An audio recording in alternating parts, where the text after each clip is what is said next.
The cabin creaked against the Montana cold as Marcus Ironwood opened his eyes at 4 in the morning, dragged from sleep by dreams that refused to grant him peace.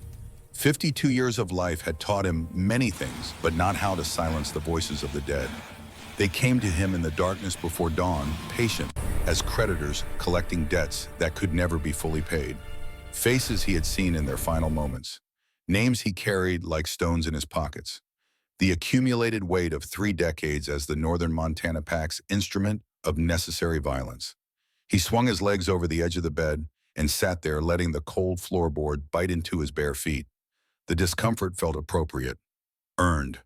Through the frost-edged window, the Absaroka Range was beginning to emerge from darkness, peaks catching the first suggestion of light, while the valleys remained shrouded in shadow. He had chosen this place for its isolation, for the way it demanded nothing from him except continued breathing. 2 years since he had walked away from his duties as enforcer. 2 years of solitude and whiskey and slow erosion of purpose. The kitchen was cold when he entered the wood stove, having burned down to embers overnight. He knelt and coaxed flame from the coals with the patience of long practice, then set water to boil for coffee that would taste like nothing, because everything tasted like nothing these days. Doc Chen called it PTSD, post-traumatic stress disorder, as if clinical terminology could somehow make the nightmares more manageable. Marcus called it the price of admission. You didn't spend 35 years ending lives and walk away with your soul intact. He was pouring his first cup when he heard the engine. The sound was wrong for this place this hour. His nearest neighbor lived 12 miles distant, and nobody came to Marcus Ironwood's cabin without invitation. His hand moved automatically toward his hip, reaching for a weapon that wasn't there because he had stopped wearing one 3 months ago, trying to convince himself that the wars were over. The pickup truck emerged from the tree line, headlights cutting through pre-dawn gray. Old and battered, climbing the rutted track with the determination of a vehicle that had seen worse terrain. Marcus squinted against the glare and felt something shift in his chest when recognition came. Cole Blackwood. 30 years of shared history connected them, forged in blood and violence, and the kind of trust that came only from saving each other's lives more times than either could count. If Cole was driving 3 hours to reach him at this hour, the world Marcus had tried to leave behind was reaching out to drag him back. The truck ground to a halt. The door opened with protesting hinges, and Cole emerged into the gray morning, looking every one of his 48 years. His hair had gone salt and pepper since their last meeting, and new lines had carved themselves around eyes that had witnessed too much death. But his gaze remained sharp, still carrying the edge that had earned him the nickname Reaper in years before either of them understood that such names were not compliments. Cole climbed the porch steps and stood beside Marcus, both of them looking out at the mountains as if the news could wait until the view had been properly appreciated. Finally, Cole broke the silence. Jack had a stroke last night. The words landed like a physical blow. Colonel Jack Morrison, mentor, teacher, the closest thing to a father Marcus had known since his own died when he was 14. 68 years old and still sharp as a combat blade, still the voice in Marcus's head that told him when he was about to cross a line that couldn't be uncrossed. His throat tightened. How bad? Stable, they say, but he's asking for you, says there's something important you need to know. Cole's voice dropped. Something about Thomas Harper. The name struck Marcus like a bullet from ambush. Thomas Harper, Ghost they had called him, the greatest warrior of his generation. The man Marcus had sworn to protect on a mission 15 years ago. The man Marcus had failed. Thomas is dead. The words came out flat. Has been for 15 years. I know. Cole met his gaze. But Jack says there's more. Things that were kept from you. He mentioned the girl. What girl? Lily Harper, Thomas's daughter. Another wave of memory threatened to drag Marcus under. A 13-year-old child blood on her face, vanishing into chaos. 6 months of searching that led nowhere. The official pronouncement, Lily Harper presumed dead. She's dead. His voice was harder now. They found blood at the scene, too much for a child to survive. They found blood. Cole's tone was careful. They never found a body. The implication hung between them. Marcus felt the foundations of 15 years beginning to shift, structures of grief and guilt that had become load-bearing walls threatening to collapse. Jack has answers. Cole put a hand on his shoulder. He says you need to hear them from him before it's too late. The drive to the pack settlement took 3 hours through terrain that fought them every mile. Marcus sat in silence watching wilderness scroll past speculation pointless until he heard what Jack had to tell him. They descended into the valley where the northern Montana pack had made its home for over a century. The settlement was larger than it had been when Marcus was young, sprawling now across both sides of the river. But it retained the character of a frontier town that had never fully surrendered to modernity. People stopped to watch as Cole's truck passed through. Marcus felt their gazes, the curiosity and wariness that his presence still provoked even after 2 years of absence. He had been their enforcer for 3 decades, the one they summoned when diplomacy failed and blood was the only language the enemy would understand. The medical facility occupied a building that had once been a trading post. Cole parked in front but didn't move to exit, his hands remaining on the steering wheel. There's something else. His voice was rough. The stroke wasn't natural. Doc Chen thinks someone tried to poison Jack. Something that triggered it. Marcus processed this, an old man suddenly falling ill just as secrets were about to be revealed. The timing too convenient for coincidence. Hupanto, we don't know, but they're operating inside pack territory, inside our security. Someone was making a move. Someone willing to kill to keep whatever Jack knew buried. They entered the medical facility together, nodding to staff who stepped aside. The interior smelled of antiseptic and worry. A young woman directed them to a private room at the end of the corridor. Jack Morrison lay in a hospital bed connected to monitors that beeped quiet testimony to his vital signs.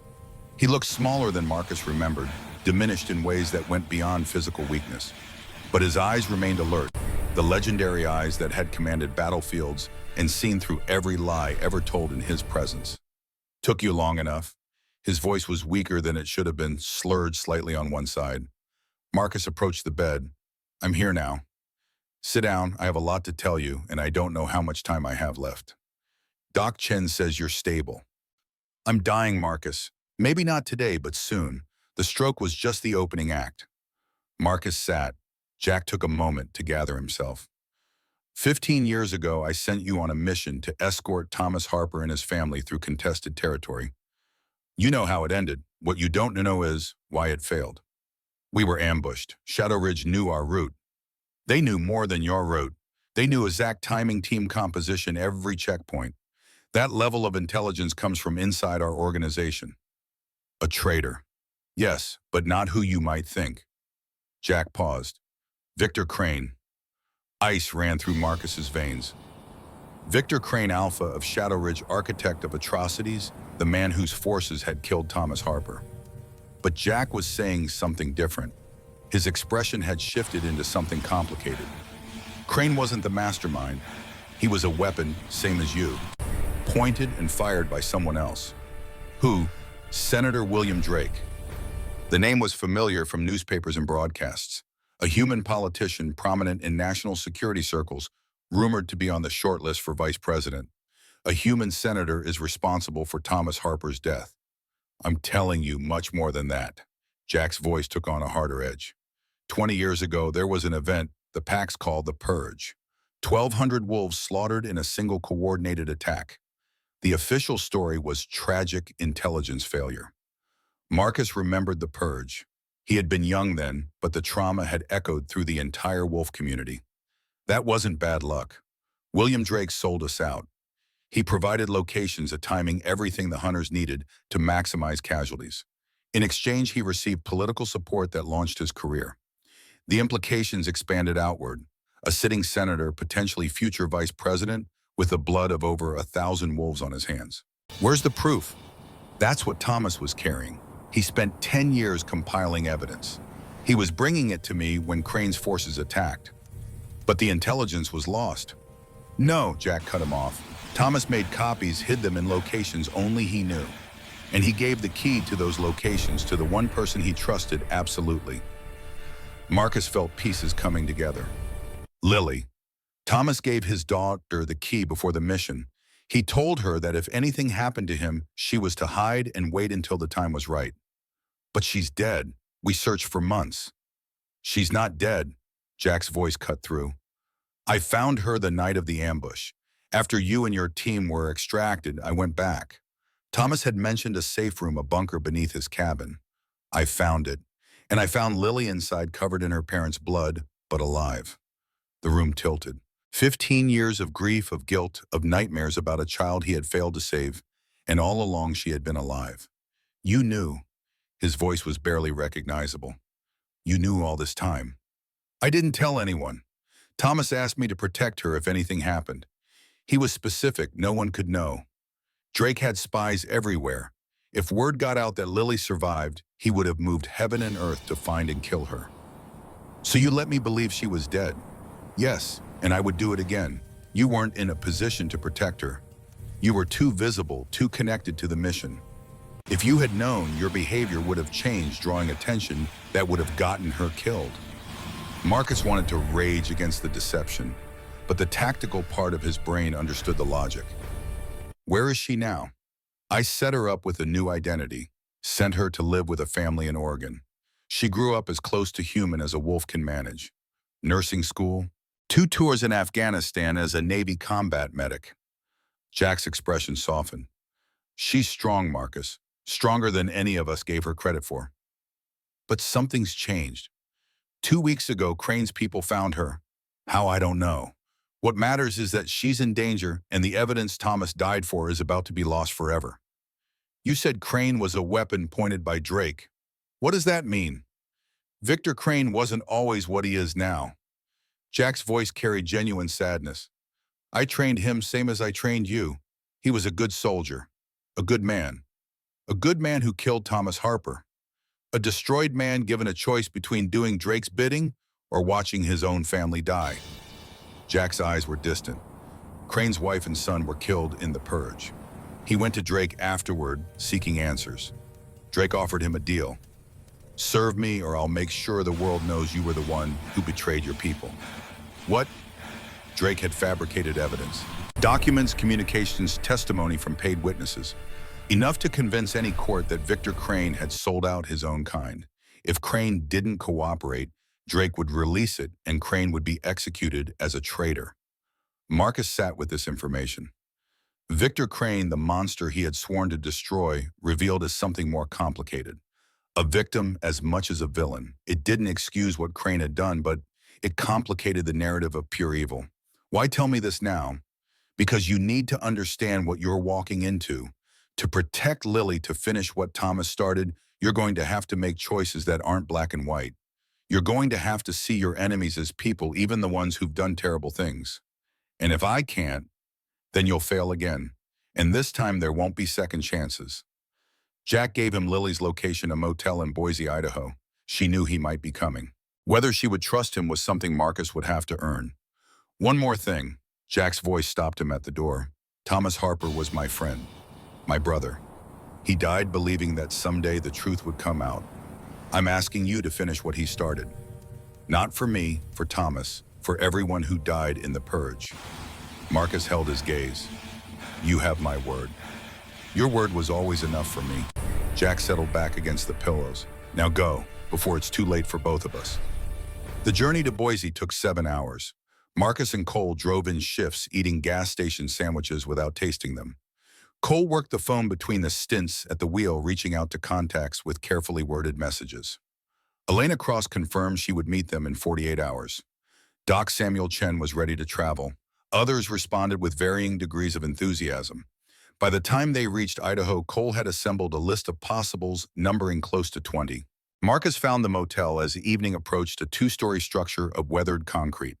He walked the remaining distance alone, approaching the room number Jack had provided. He knocked.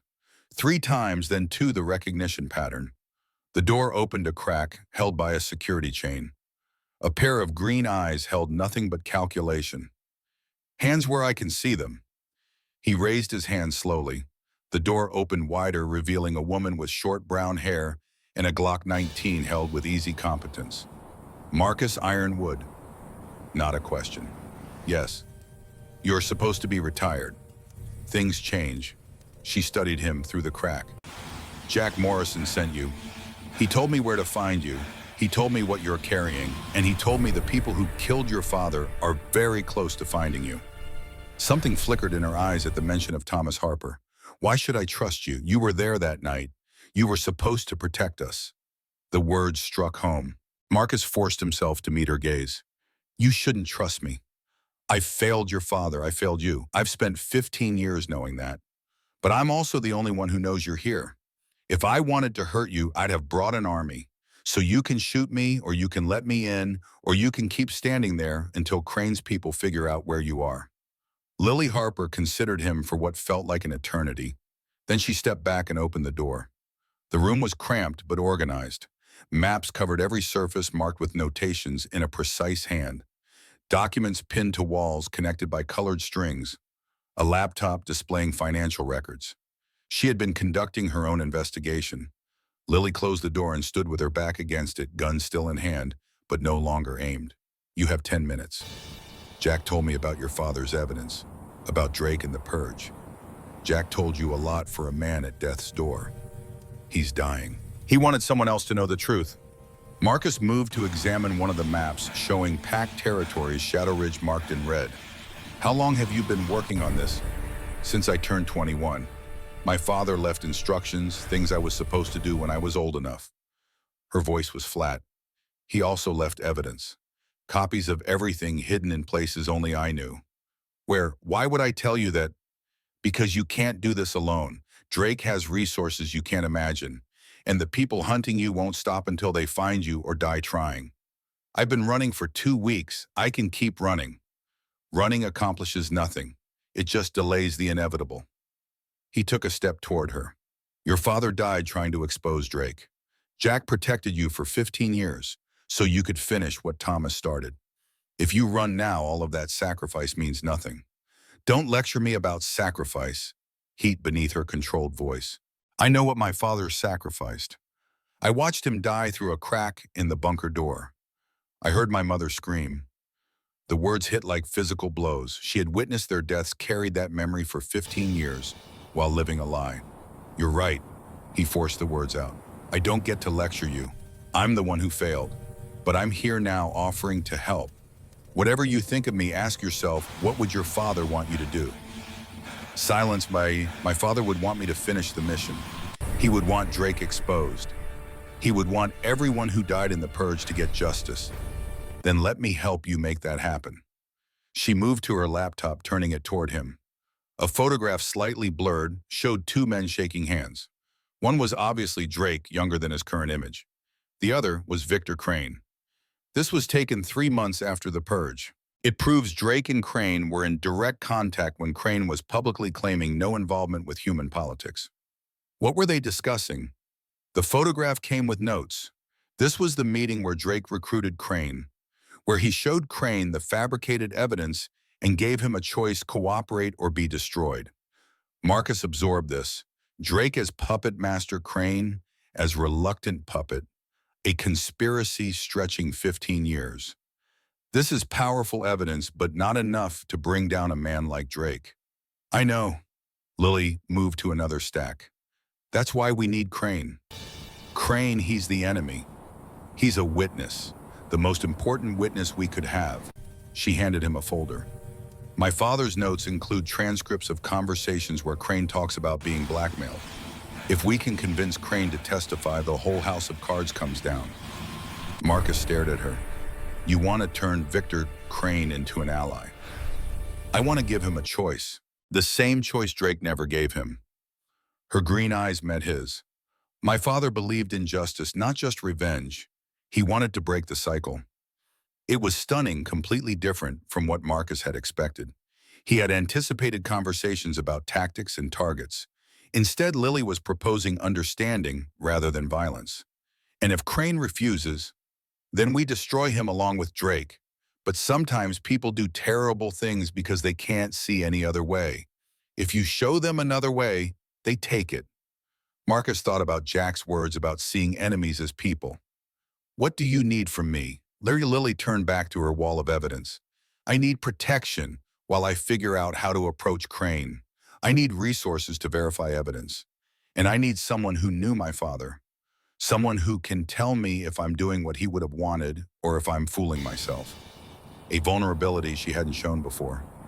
Your father was the finest man I ever knew. He believed in doing what was right, even when it cost him everything. Marcus moved to stand beside her.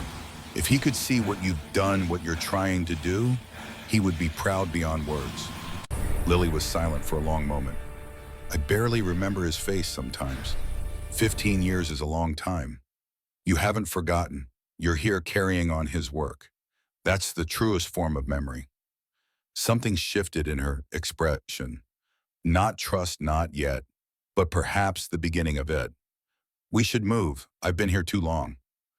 I have a vehicle outside, a friend who can be trusted. They gathered her materials with efficient speed. The extraction was smooth, and within an hour they were heading north toward Montana, toward allies who were already gathering. Cole drove while Marcus briefed him on everything. The evidence, the plan to turn Crane, the timeline they were working against. We need to find out who the traitor is, Marcus said, before Crane moves. If we can identify the leak, we can use it, Lily finished. Feed them false information, lead Crane's forces into a trap. The rendezvous point was a hunting cabin that had belonged to Jack Morrison's family for generations. By the time they arrived, other vehicles were already there. Elena Cross met them at the door. 45 years old, dark hair touched with gray, she still moved with lethal grace. An eye patch covered her left eye, souvenir from a mission gone sideways. Her right eye was sharp enough to compensate. She embraced Marcus. You look like hell. Felt worse. I doubt it. Elena studied Lily. Thomas Harper's daughter. You have his eyes. So people tell me. It's a compliment. Thomas was the best of us. Inside, a war council was in session. Doc Samuel Chen, 55 years old, with a weathered face, nodded from his seat by the fire, his hands steady as surgical instruments wrapped around a coffee cup. Samuel Hammer Reed was a mountain of a man, Alpha of Stone Creek Pack, who had fought alongside Marcus in half a dozen campaigns. Marcus introduced Lily, watching as the others assessed her. She met their scrutiny without flinching, answering questions about her father's evidence with the precision of a briefing officer. The evidence is comprehensive. Doc Chen spoke slowly. But Drake has survived worse. He has lawyers who can tie anything up for years. Which is why we're not taking this to court. Lily spread her materials on the table. We're taking it public. Multiple channels simultaneously. Make it so big, no lawyer can contain it. And Crane? Crane is the key witness. Without his testimony, Drake can claim fabrication.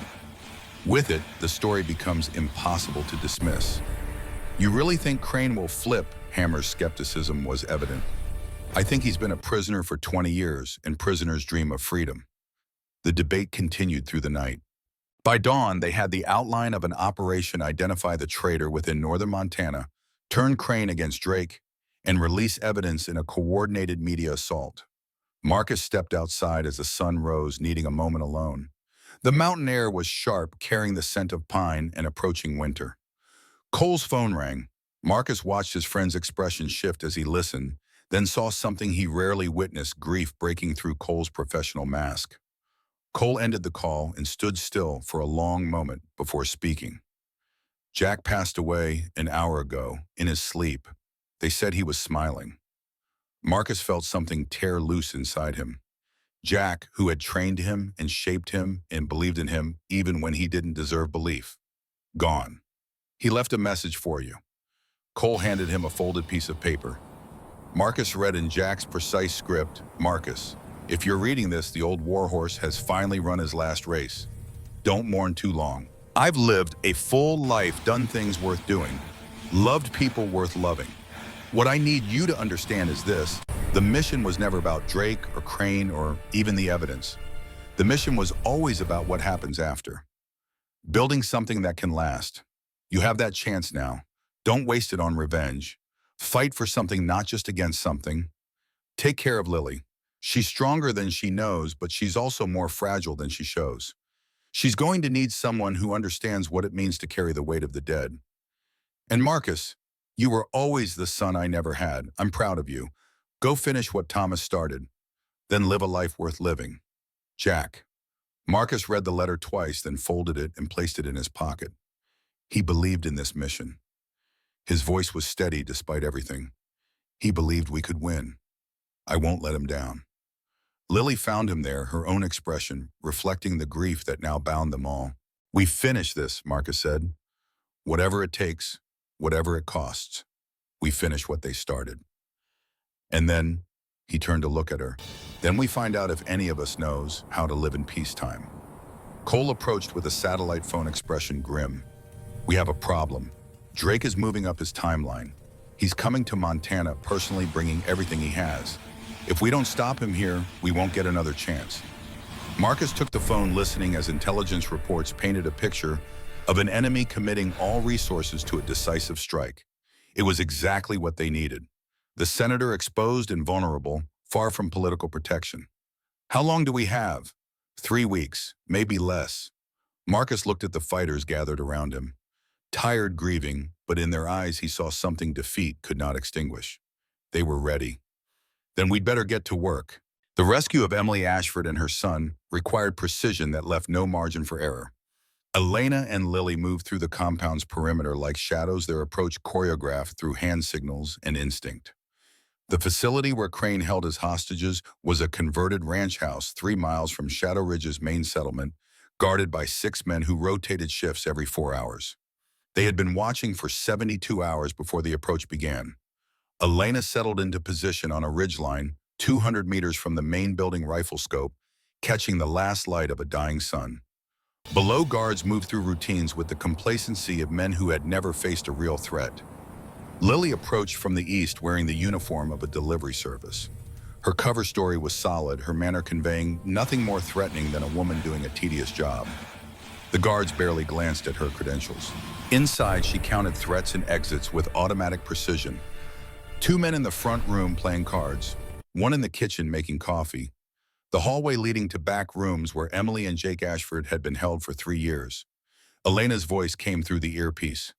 3 targets mobile, 2 stationary at back entrance, 1 unknown, possibly sleeping northeast room.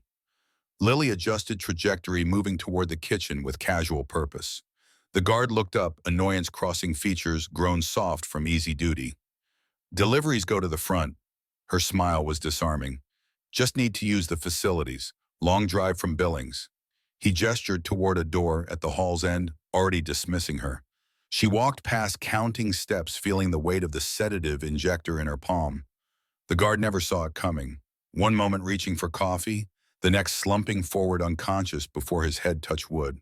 Lily caught his cup before it could spill, setting it aside as she moved toward the back rooms. Elena's updates continued, tracking guards who didn't know they were already defeated. The 2 in front fell to shots so quiet they barely disturbed the evening. The guards at back entrance went down to sedative delivery. 6 minutes from first contact to final target. No deaths, no alarms. Emily Ashford was in the 3rd room, her son pressed against her side. 3 years of captivity had carved deep lines into her face. Jake, 8 years old, had hollow eyes of a child who had learned too early that the world contained monsters. Lily kept her voice soft. "My name is Lily Harper. Your husband sent me. We're getting you out." The extraction took 12 minutes, complicated by Emily's weakness and Jake's terror. Elena provided overwatch as they moved to the waiting vehicle. They were 3 miles clear before anyone at the ranch realized what had happened. Derek Ashford wept when he saw his family. The hard mask he had worn for 3 years cracked and fell away, revealing the desperate father who had betrayed everything to keep his wife and son alive. "I'll tell you everything," he said when he could speak. "Every communication, every dead drop, every piece of intelligence I passed. Just keep them safe. Whatever happens to me, keep them safe." "That's already arranged." Marcus kept his tone neutral. "Your family will be relocated under new identities. But first, we need everything you know about Crane's operation." The debriefing lasted 6 hours. The picture that emerged was comprehensive. Crane's network extended far beyond Shadow Ridge territory. But the most valuable intelligence came near the end, Derek's voice dropping to barely above a whisper. "There's something else. Something I was never supposed to know." Marcus leaned forward. "Tell me." "Crane has a direct communication channel with Drake. No intermediaries, no records. I overheard one conversation.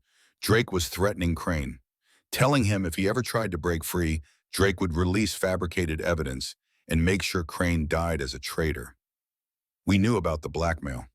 "You don't know all of it." Derek looked up. Drake didn't just threaten Crane. He threatened to desecrate his family's graves. Said he had people who could reach anyone anywhere, even the dead. The room went silent.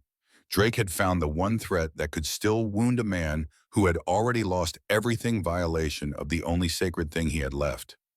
Crane visits their graves regularly. Alone, it's the only time he lets his guard down. Derek continued, "If you want to approach him, that's where you do it." The moral question hung over their planning sessions. Cole argued for elimination. Crane is too dangerous to trust. Better to remove the threat and find another way to get to Drake. Elena disagreed. Killing Crane doesn't solve anything.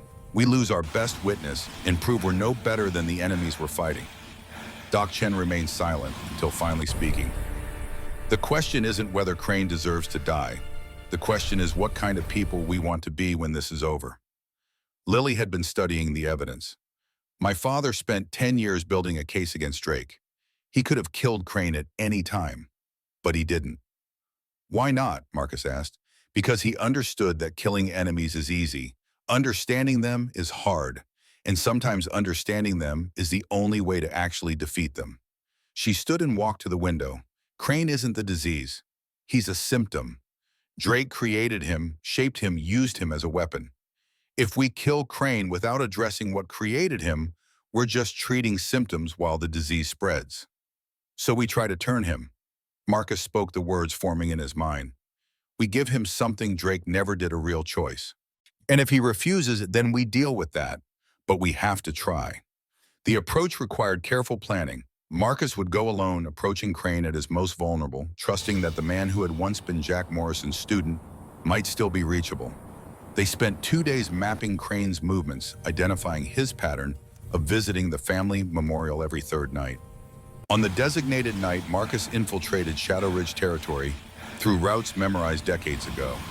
The moon was a sliver, providing darkness that favored the infiltrator. He reached the memorial clearing 2 hours before Crane's expected arrival and settled into concealment. When Crane finally appeared, Marcus felt his perception shift. This was not the monster he had imagined for 15 years.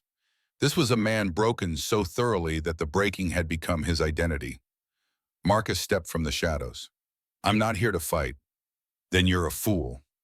Crane didn't reach for his weapon. "You're in my territory alone. I could kill you before you took a step." "You could, but you won't." "Why not?" "Because you're tired. You've been tired for 20 years doing Drake's bidding because you don't see any other way. And now you're standing at your family's grave wondering if there's anything left of the man they loved." Silence. "Jack Morrison sent you. Jack Morrison told me the truth about you, about what Drake did, about the choice you were given." "There was no choice. There was only survival." "I know." Marcus took a step forward. "I've made similar bargains. Done things I'm not proud of. The difference is I did them for my own reasons.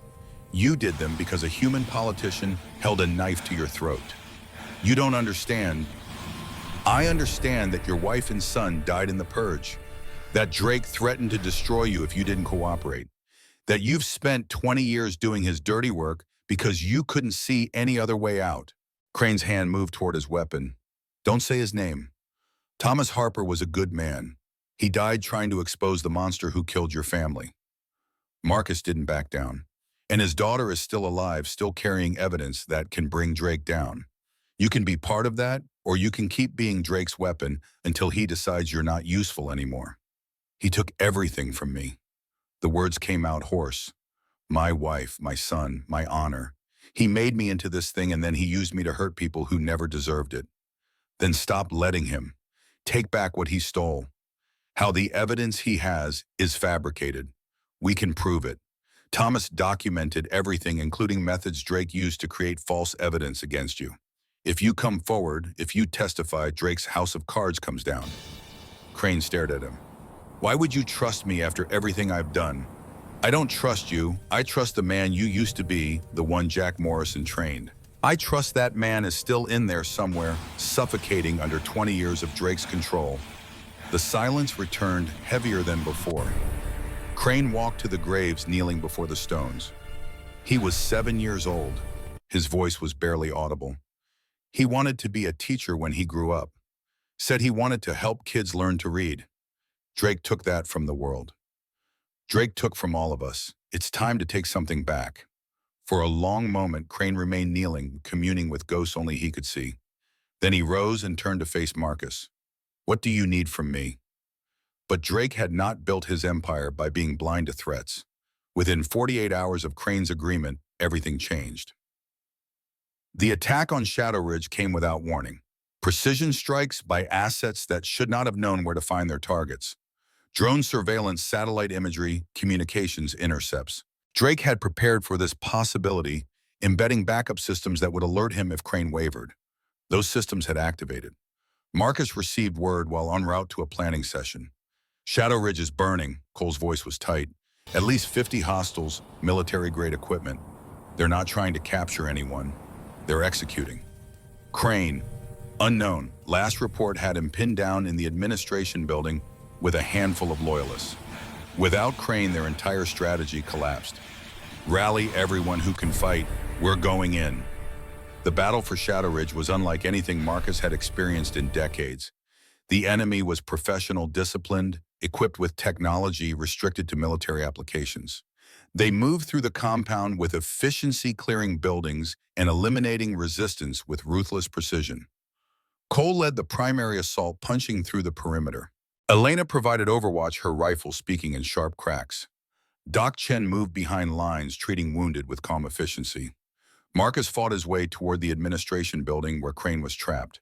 The old skills returned without conscious thought, decades of training asserting themselves. He found Crane behind an overturned desk, bleeding from wounds in shoulder and thigh, a handful of loyal fighters forming a desperate perimeter. Ironwood. Crane's voice was weak but steady. You came. We had a deal. A deal. Something like a laugh escaped his bloody lips. I've made too many deals. Most ended badly. This one won't. Marcus positioned himself to cover the primary approach. Can you move if I have to? You have to. The extraction was a running battle, every meter of progress contested. Lily coordinated from a mobile position, directing their route based on real-time intelligence.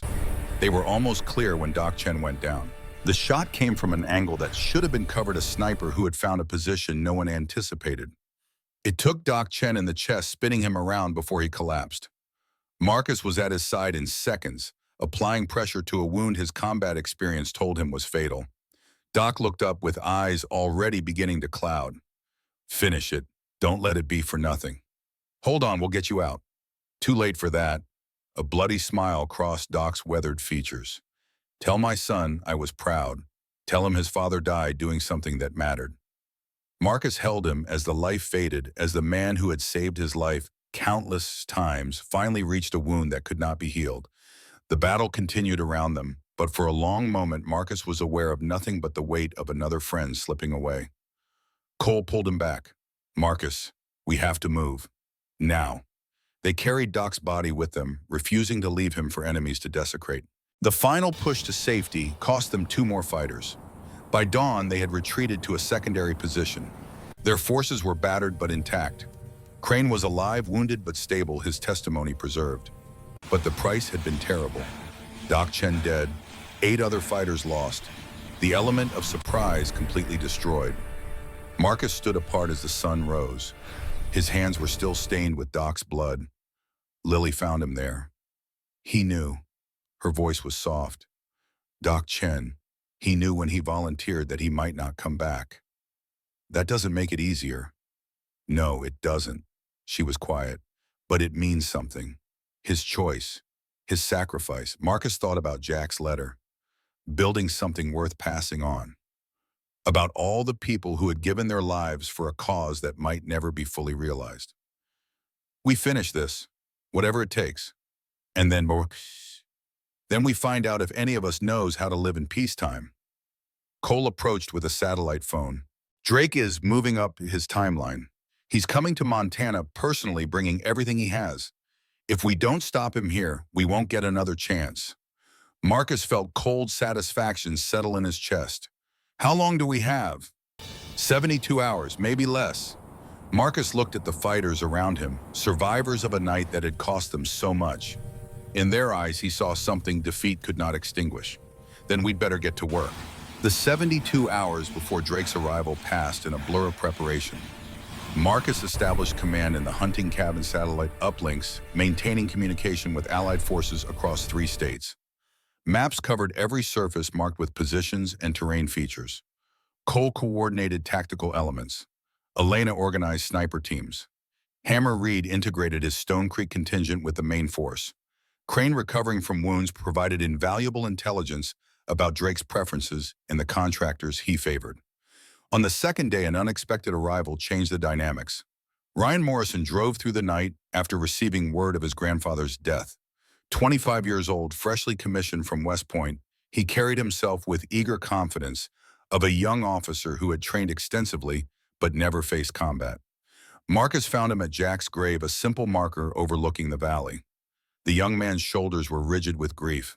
"He talked about you," Ryan's voice was steady. "Said you were the finest soldier he ever trained. Your grandfather was generous with praise." "He wasn't generous. He was accurate." Ryan turned and Marcus saw Jack Morrison's eyes looking from a younger face. "He also said you'd try to keep me out of whatever was happening." The thought had occurred to me. "I'm asking you not to. My grandfather spent 40 years building something. I can't sit on the sidelines while it's destroyed." Marcus studied him, seeing beneath the uniform to the core that drove this young man. "You've never killed anyone. No. You've never watched a friend die in front of you. Never made decisions that cost lives." "No," Ryan didn't flinch. "But I'd rather learn those lessons here, fighting for something my grandfather believed in, than somewhere else fighting for reasons I don't understand."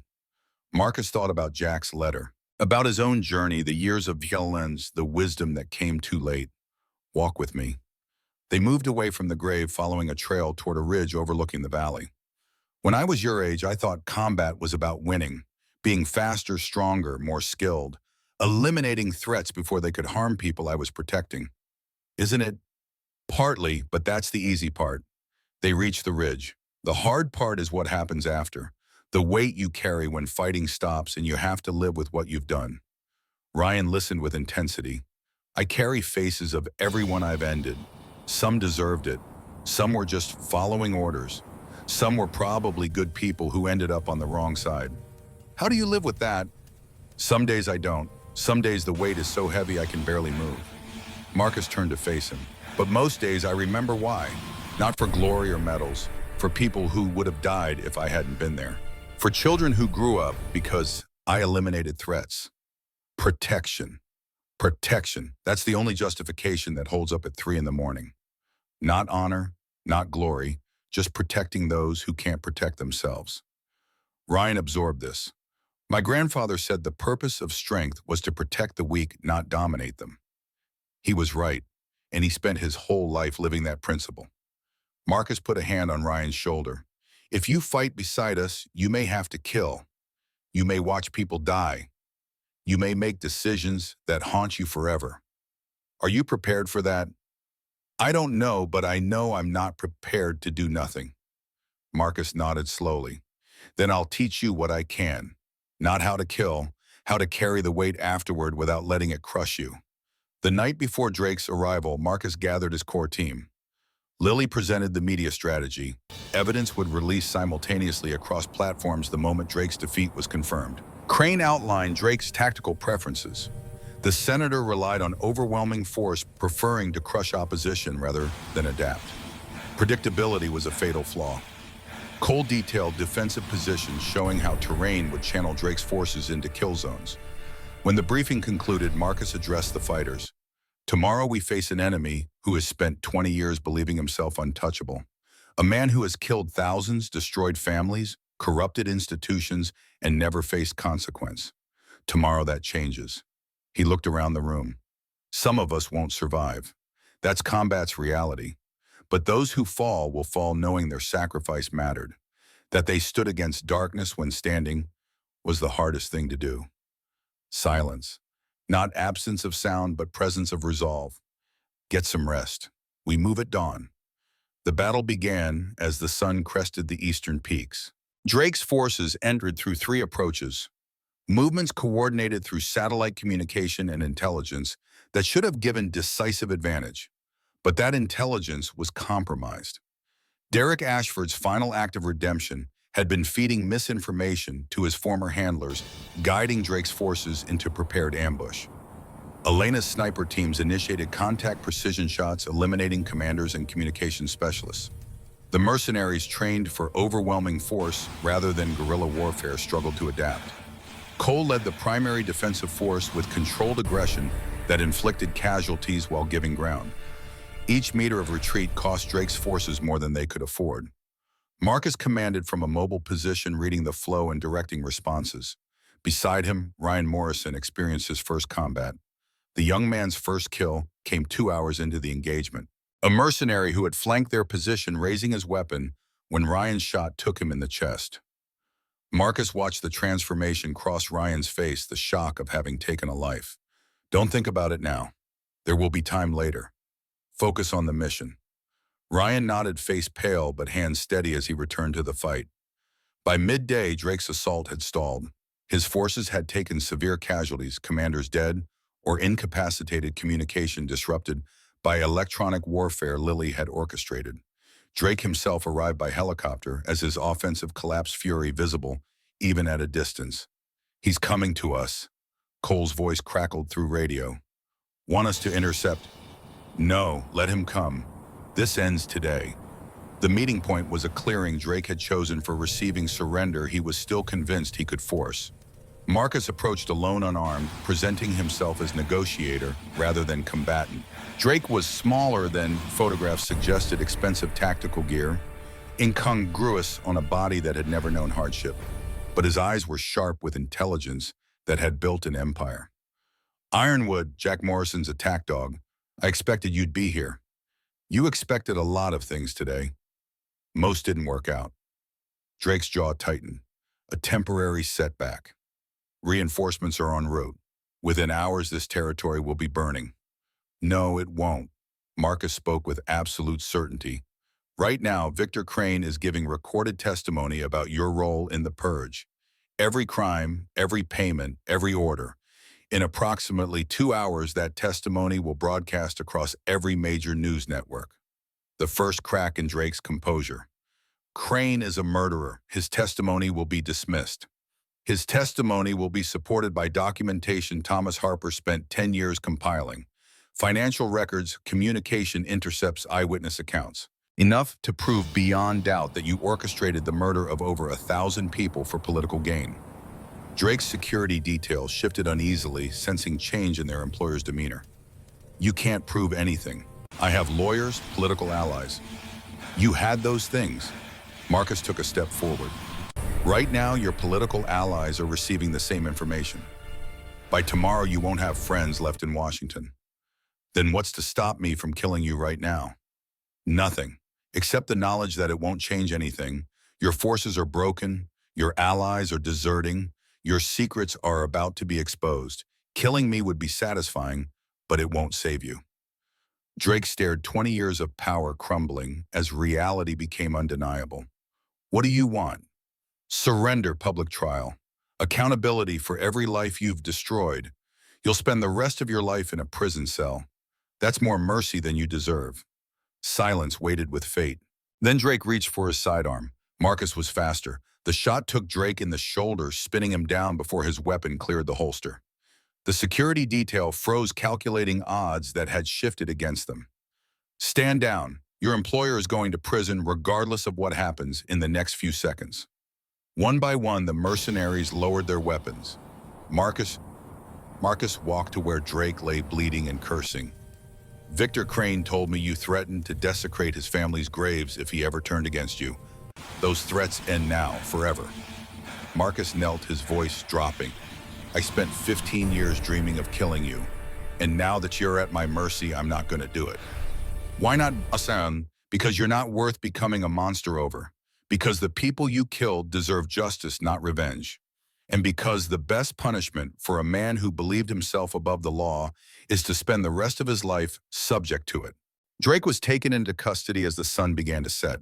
The evidence release proceeded as planned, dominating news cycles with revelations that shocked the nation. The trial, when it's on, was the most watched legal proceeding in a generation. Conviction on over 200 counts, life imprisonment without possibility of parole. The year that followed was one of reconstruction and healing. Marcus and Lily married in a ceremony notable for simplicity, a gathering in the mountains that had witnessed so much history. Cole served as best man. Elena provided security that was probably unnecessary but deeply appreciated. Ryan Morrison attended in dress uniform, having returned to active duty with new understanding of what service meant. They built a life together. Marcus established a training program for young fighters, teaching them not just survival, but how to maintain humanity through violence. Lily opened a clinic serving both pack and human communities. 3 months after the wedding, Lily came to him with news that changed everything once again. "I'm pregnant." Marcus felt the world shift beneath him. After everything, after all the death and violence and loss, new life. "Are you certain?" Doc confirmed it this morning. Her hand moved to her still flat stomach. "I know the risks, given my age, given everything, but my father spent his life fighting for a future he would never see. Jack gave everything so others could build something worth having." Her eyes met his. "I want to give our child the world they fought for." Marcus pulled her close, feeling the warmth of her presence against the cold that had lived in him for so long. "Then that's what we'll do." The pregnancy was difficult as expected. Lily was no longer young and her body bore the accumulated stress of years of trauma and combat. But she faced each challenge with the same determination that had carried her through 15 years of hiding and the battle that had brought Drake down. Their son was born on a spring morning, healthy and strong, with his father's gray eyes and his mother's fierce spirit. They named him Thomas, after the grandfather he would never know, the man whose sacrifice had made this moment possible. 10 years passed. Marcus stood on his cabin porch watching his children play in the autumn leaves. Thomas was 9 now, already showing the determination that had defined both sides of his lineage. Eleanor, 5, was named for Doc Chen, her laughter carrying memories of a man who had given it everything.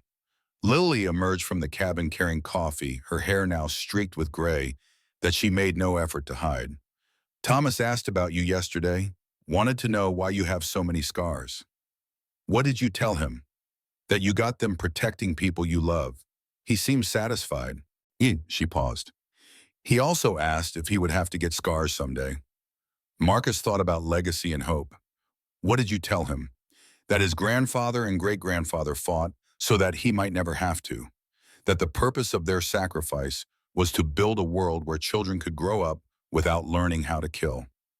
And if that world doesn't hold," Lily smiled with wisdom earned through loss and love, "then we'll teach him what he needs to know. But we'll also teach him why, so that if he ever has to fight, he'll know what he's fighting for." Marcus nodded, watching young Thomas tackle his sister in a pile of leaves. Ryan Morrison visited regularly now, a major with command responsibility. He exercised with wisdom Marcus had helped develop. Cole and Elena had retired together to a ranch not far away. Their relationship evolved from comrades to something deeper. They gathered regularly, survivors of battles that had changed history. Jack Morrison's grave overlooked the valley marked by a simple stone. But his legacy lived in everything they had built, in alliances that endured, in principles that guided the next generation. Thomas ran up to the porch, breathless and laughing. "Grandfather, can you teach me to track animals? Father says you know how to find anything in the forest." Marcus looked down at the boy who carried his namesake's legacy forward. For a moment he saw Thomas Harper, the friend he had lost. He saw Jack Morrison, the mentor who had shaped him. He saw all the dead who had given everything so that this moment might exist. "Tomorrow, we'll go into the forest together and I'll show you what the mountains have to teach." The boy grinned and ran off. Lily squeezed Marcus's hand. "They'll never know how close we came to losing everything." "No, and that's exactly how it should be." Marcus watched the children disappear around the corner. "We fought so they could be innocent. We carry the weight so they can be free." The sun continued its descent, painting the sky in colors that promised tomorrow. In the valley below, the pack went about its business, a community that had survived darkness and emerged into light. And on the porch of a cabin in Montana wilderness, 2 people who had found each other through violence and loss sat together in peace, knowing that some battles were worth fighting precisely because they made moments like this possible. The wars were finally over. The building had finally begun. Somewhere Marcus knew Thomas Harper and Jack Morrison were watching, satisfied that their sacrifices had created something worth protecting, something that would endure. This was the legacy they had fought for. This was the peace they had earned. This was enough.